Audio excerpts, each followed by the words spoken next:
On this episode of Cape Media News, we learn about composting with the Cape Cod Extension, go behind the scenes at Sandwich High School's first ever mock election, and visit CB Equestrian Farm in Harwich to get an update on Scotty the Pony, who's recovering after a brutal attack.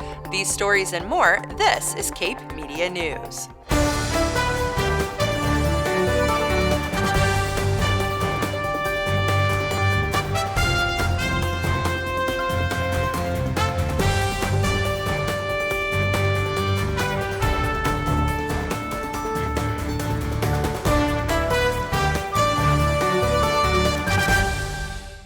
This is Cape Media News, your local authentic newscast for Cape Cod. I'm Gabrielle Rawson. Thank you for joining us. Well, Super Tuesday is nearly upon us. The 2020 primaries continue next week on Tuesday, March 3rd, in more than a dozen states across the nation, where voters will select their primary candidates for both President of the United States and state party committee offices. In Massachusetts, there are a variety of ways to vote, including at the polls on March 3rd, or by absentee ballot, or through early voting at your local town hall. In celebration of the 100th anniversary of women winning the right to vote, Cape Media News sat down with the League of Women Voters of Cape Cod to learn more about their work and the importance of making it to the polls. Emily Tulloch reports.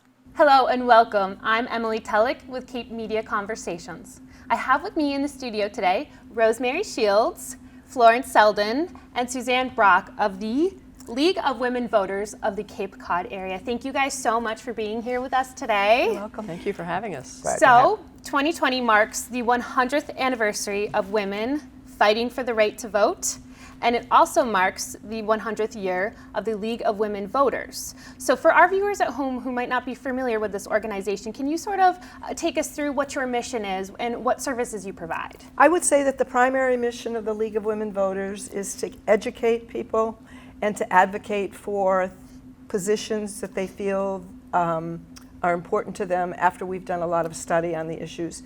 It's important that people realize that there are two sides to every issue and they need to look at all the information. The other thing that's important to recognize is there's the League of Women in the Cape Cod area, but we are a multi-level organization. So there is the League of Women Voters of Massachusetts and there is the League of Women Voters US. You can go on our websites and see all the information.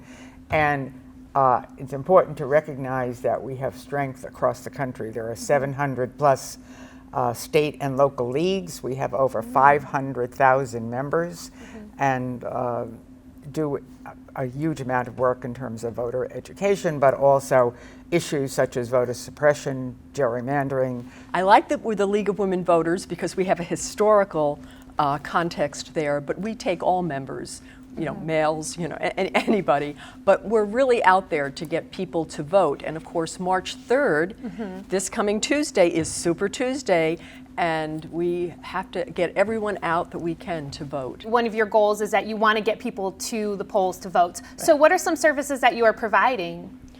We're encouraging our members and anybody who will listen, take a friend to the polls. Okay. If you know neighbors that might have a difficult time to get to the polls, go to your neighbors, be a good neighbor, be a good citizen. Your vote does count. We also, in our last where we got together, I got 25 members who have volunteered to take people to the polls in their neighborhood, so that if you need to get a ride, you can use DART, you can use the Council on Aging if you're a certain age to help you get to the polls. But if you need us, we're there for you. And Suzanne mentioned education. Over the years now, the League of Women Voters Cape Cod area has been in existence for 61 years. We celebrated our 60th anniversary last year. And over the years, we have moderated and sponsored hundreds of debates and forums. Candidates, we've worked issues as well, because we're nonpartisan in that we do not support candidates. But we do support positions. We advocate for positions. So what are some issues that women voters are facing? We're still fighting for equal pay. We're fighting for the right to actually participate on an equal footing with men in terms of representation on boards of directors. I don't think that's going to be, I don't think that fight is going to end anytime soon, but all of the women that are now in the working world that have their own businesses, there's a lot of entrepreneurs, and they are actually beginning to push for more equal representation at the CEO level. I don't think we have issues of, personally, women as the opportunity to vote. That's a problem for everybody, male and female.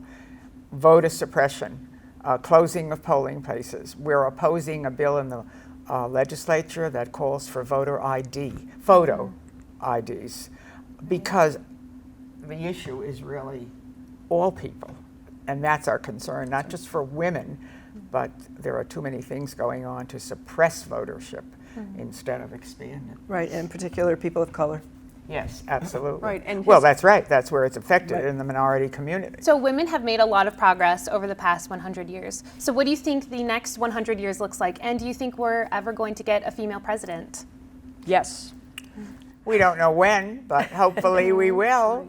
I think that it's really important that women understand that they have as much potential and as much right to run for public office. And I think over the next 100 years, I would certainly hope that the number and the ratio of women to men at all levels in terms of holding office and representing the communities and the nation as a whole would increase. And I want to be optimistic, and I want to say that we will see a female president. I don't know when it's going to happen. Right. I believe that by the time my granddaughter can vote, that it will be time for a female to run this country. Thank you all for being here today. Thank you. If you would like more information on the League of Women Voters, you can visit lwvcapecod.org. For Cape Media News Conversations, I'm Emily Tellick. If you'd like to vote before March 3rd, you can participate in early voting by visiting your local town hall during normal business hours. You can also learn more by visiting the League of Women Voters of the Cape Cod area at lwvcapecod.org. Up next, learn about the benefits of composting.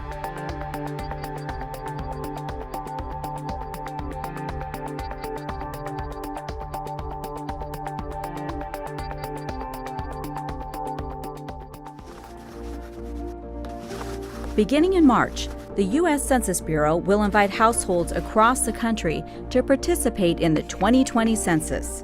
But what is the census? Simply put, the census is a head count of every person living in the United States.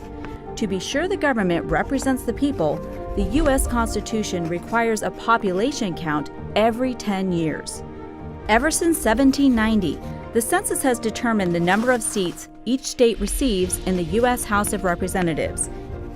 It is, and always has been, a cornerstone of our democracy. We still use it to determine representation, but leaders also use the data to make decisions. Your response helps guide planning for the future of our communities. The 2020 census will help inform decisions on how billions of dollars are allocated annually for critical public services like roads, schools, hospitals and healthcare clinics, fire and emergency response services, and hundreds of other programs. In 2020, for the first time, you'll be able to complete the census online, by phone, or by mail. It asks a few simple questions, like how many people live in your home on April 1st, including their age and sex, and if there are any children living there. You should know that by law, all census responses are completely confidential, and your personal information cannot be shared with any law enforcement agencies. Every person counts, no matter who you are or where you live. So whether your family has participated for decades or the 2020 census will be your first, we all have a role in shaping the future of our country.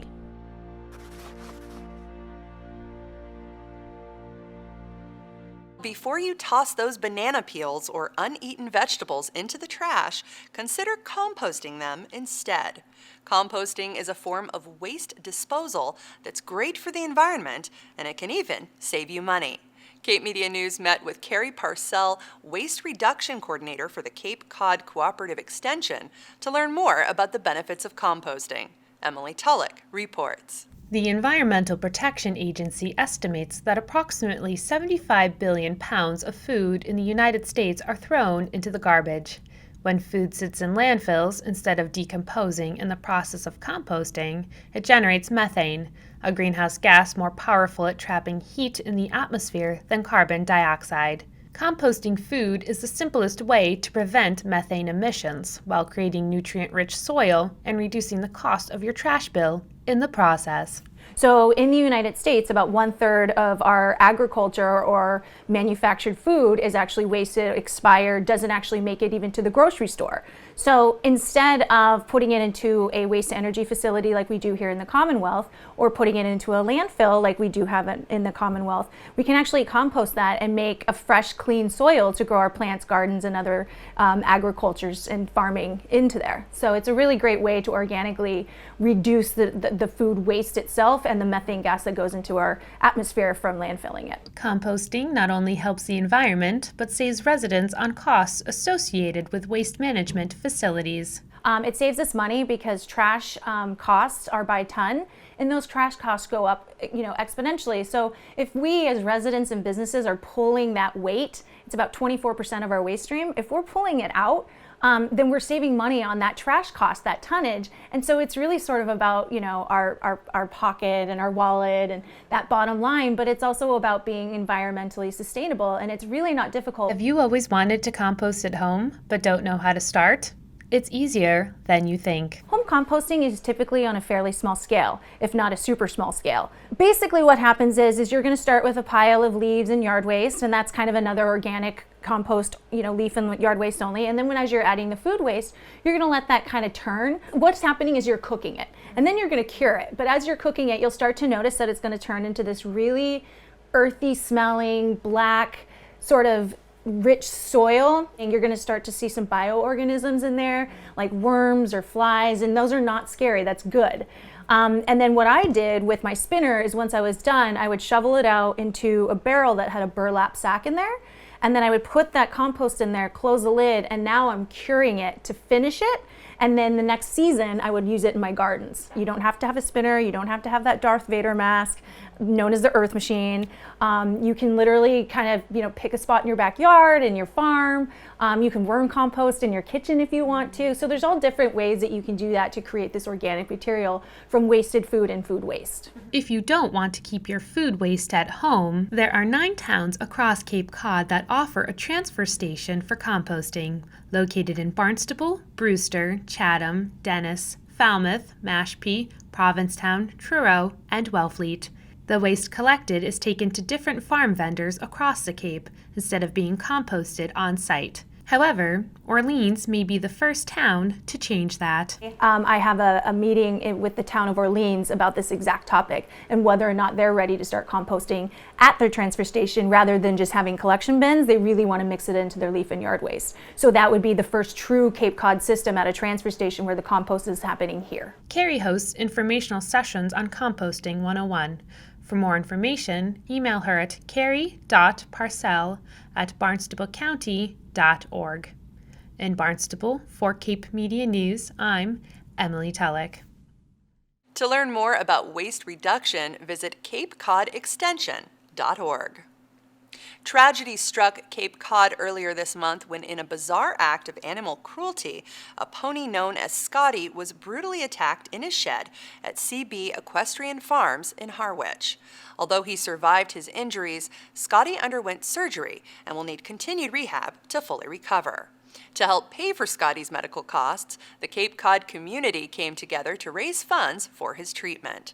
We visited CB Equestrian Farm in Harwich to get an update on Scotty's recovery and to learn more about this outpouring of community support. Tamora Israel reports. Scottie the Pony is described as a very trusting and gentle animal. On February 8th, late at night, he was taken out of his stable by a stranger, tied up and impaled in the abdomen by a broken pitchfork handle. So we came that morning, and unfortunately, my employee had found that someone had been here in the night and set 4 of the horses loose and attacked Scotty for reasons we still cannot begin to understand. The brutal attack happened at CB Equestrian Farm, somewhere between the night of February 8th and the morning of the 9th. The attacker is still unknown. Investigation is ongoing, and we're very thankful to the Harwich Police and their connections for all of their hard work and continued dedication in trying to figure this out. Scotty is healing very well. He will be transferred shortly from the veterinary clinic to a rehab facility where he is expected to be for a month, and then he'll be coming home here hopefully in April. His tragic story tugged on the heartstrings of the Cape Cod community, who went above and beyond to raise more than $40,000 for his medical costs. We're so fortunate to be part of a community that is just beyond supportive and animal loving and supportive of the people in it. So we are just very grateful. Scotty is healing tremendously. Very fortunately, his injury avoided major organ systems and most of the vital tendons and musculature that's required for him to go on being a normal pony. So right now the prognosis is very positive that he will be able to go back to his normal life, teaching kids and adults, how wonderful life can be around horses and giving riding lessons or just being Scotty. If he doesn't heal and he doesn't ever have to work again, that's completely fine by us. Big Nick's Ride for the Fallen also wanted to assist with Scotty's medical costs. We were just surprised and gifted this incredible display from Big Nick's Ride for the Fallen and Stephen Exaros. And it's just really another nice instance of this community just rallying behind and being so supportive of one another in light of something that was terrible, but there is really more good than bad out there.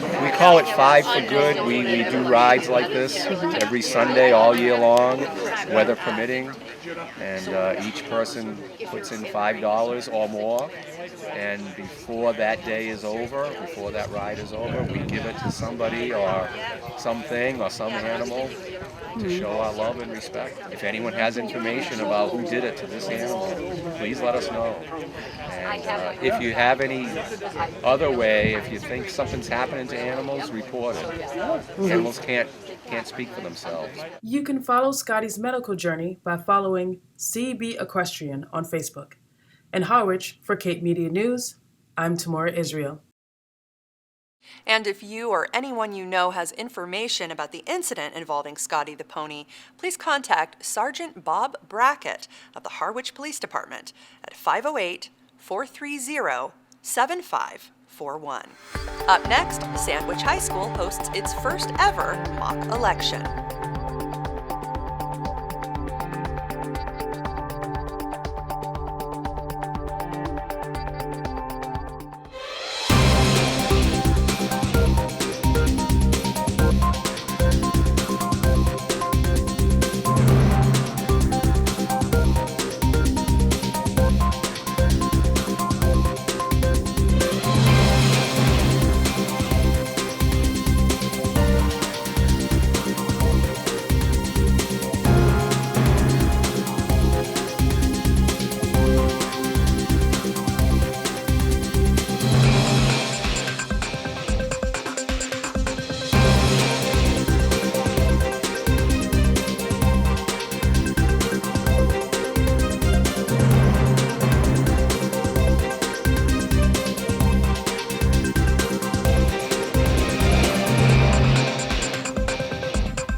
Welcome back to Cape Media News. I'm Gabrielle Rawson. Well, junior and senior students at Sandwich High School had a chance to participate in the election process earlier this week during their first ever State Senate Candidates Forum and mock election. 6 of the 7 candidates running for state senate this year attended the event and were asked to participate in a discussion with questions written by the students. The goal of the event was to teach students about the importance of civic engagement. Cape Media News was on the scene. Emily Tulloch reports. In the United States, voter turnouts have historically been low for 18 to 29-year-olds. But according to the United States Census, those numbers are on the rise. To make sure this trend continues, Sandwich High School hosted their first ever State Senate Candidates Forum and mock election. Today we have candidates for the special Senate election coming to our school, and we are holding a candidates forum. What that means is the candidates will be up on stage and they'll be able to tell the student body, the junior and the senior class specifically, a little bit about themselves and answer some questions that have been forwarded as well by some of the students. Studies show that students are more likely, or young people specifically, to participate in their civic duties and voting more in the future if they start off at a younger age. So that's what we wanted to do here specifically.